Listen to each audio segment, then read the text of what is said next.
হরে কৃষ্ণ। নমস্কার দর্শক বন্ধুরা, জয় গোপাল কৃষ্ণ এই চ্যানেলে আপনাদের সুস্বাগতম।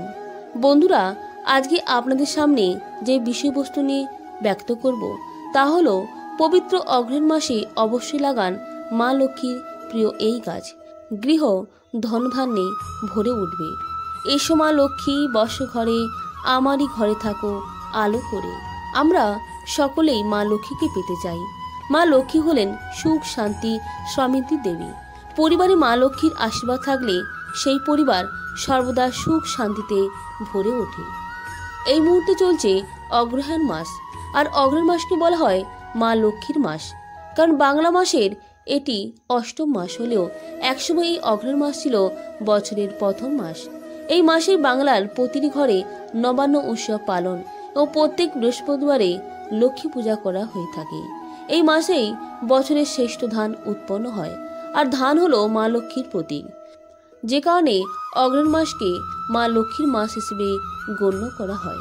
এই অগ্রহায়ণ মাসে অর্থাৎ লক্ষ্মী মাসে যদি বাড়িতে এই সমস্ত গাছগুলির মধ্যে অন্তত একটি গাছ লাগানো হয়ে থাকে, তাহলে জীবনে শুভ বার্তা বয়ে নিয়ে আসে। মা লক্ষ্মীর আশীর্বাদে সেই পরিবার ধনধান্যে পূর্ণ হয়ে ওঠে। শুধুমাত্র আমাদের শাস্ত্রে নয়, সমস্ত ধর্মে গাছ লাগানোকে পরম কর্তব্য বলে মনে করা হয়। তাই যে সমস্ত গাছগুলির কথা এই ভিডিওর মাধ্যমে বলবো, তার মধ্যে অন্তত একটি গাছ লাগিয়ে নিজের জীবনকে শুভ এবং আর্থিক দিক থেকে ভরিয়ে তুলুন। নিশ্চিতরূপে মা লক্ষ্মীর আশীর্বাদ প্রাপ্ত হবেন। তবে হ্যাঁ বন্ধুরা, অবশ্যই খেয়াল রাখবেন গাছগুলি লাগানোর পর তার যত্ন নেওয়া আবশ্যক। গাছগুলির শ্রীবৃদ্ধির অর্থ হলো আপনার শ্রীবৃদ্ধি, আর গাছগুলি লাগানোর একটি নির্দিষ্ট নিয়ম রয়েছে। কিছু গাছ ঘরের অভ্যন্তরে লাগাতে পারেন, অথবা কিছু গাছ বাড়ির আঙিনা বা উঠোনে লাগাতে পারেন। প্রয়োজন হলে এই গাছগুলি আপনার বাড়ির ছাদে টবে লাগাতে পারেন।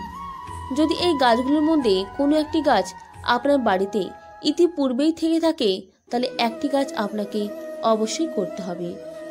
সে বিষয়ে ব্যক্ত করব কোন গাছগুলি অগ্রহায়ণ মাসে লাগালে মা লক্ষ্মী তুষ্ট হন ও মা লক্ষ্মীর আশীর্বাদ প্রাপ্ত হবেন।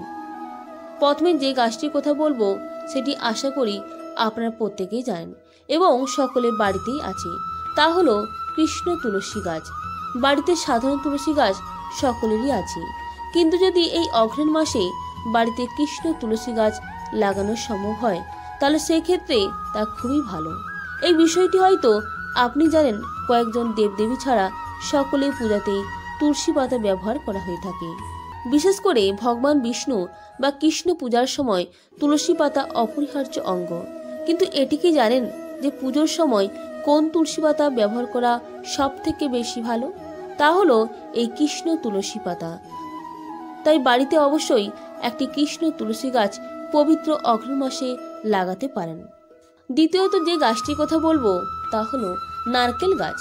এই নারকেল গাছ বলতে গেলে প্রত্যেকের বাড়িতেই দেখতে পাওয়া যায়। এই নারকেল গাছ বাড়িতে থাকা খুবই শুভ লক্ষণ বলে মনে করা হয়। নারকেল গাছের প্রতিটি অঙ্গই আমাদের দৈনন্দিন প্রতিটি কাজে ব্যবহার করা হয়ে থাকে। বিভিন্ন পূজা অর্চনার ক্ষেত্রে নারকেল গাছের ডাব বা নারকেল আমাদের সব সময় প্রয়োজন হয়ে থাকে। এই গাছ বাড়িতে থাকলে মা লক্ষ্মী কৃপায় সর্বদাই ধন সম্পদে ভরে থাকে। তৃতীয় যে গাছটির কথা বলবো তা হলো সুপারি গাছ। সুপারি গাছ মা লক্ষ্মীর আরেকটি পছন্দের গাছ।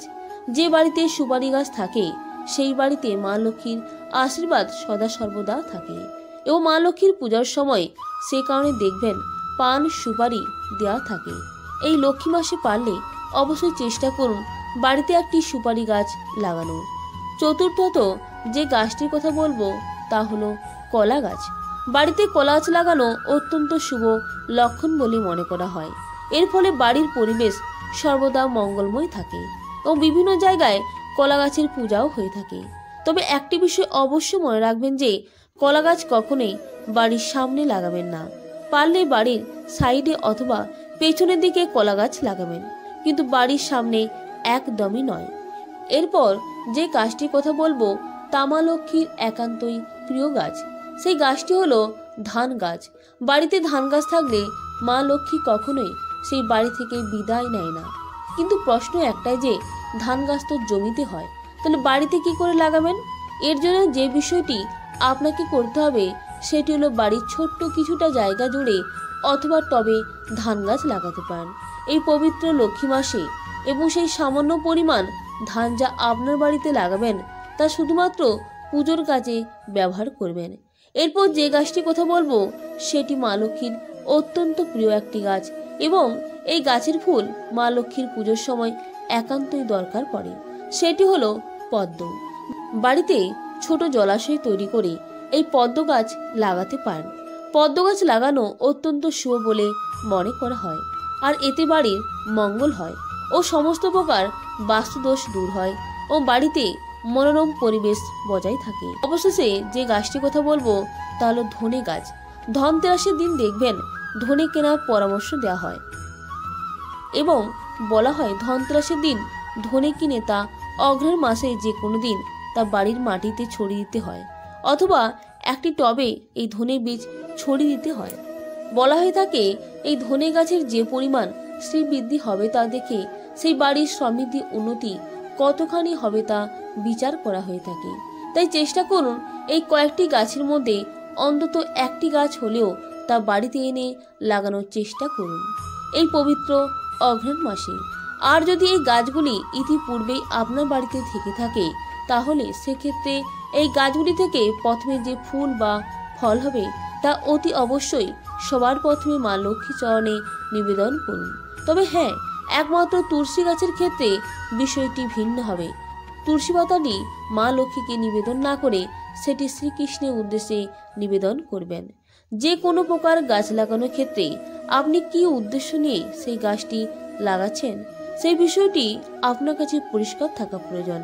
গাছ লাগানোর সময় মনে মনে মা লক্ষ্মীর কাছে সেই বিষয়টি নিয়ে প্রার্থনা করুন যাতে এই বিষয়টি সফল হয়। মায়ের কৃপায় আপনার পরিবার সুখ শান্তি সমৃদ্ধিতে ভরে উঠুক এই কামনা করে আজকের ভিডিওটি এইখানেই শেষ করলাম। ভালো থাকুন, সুস্থ থাকুন। নমস্কার, ধন্যবাদ। ঈশ্বর আপনার মঙ্গল করুন।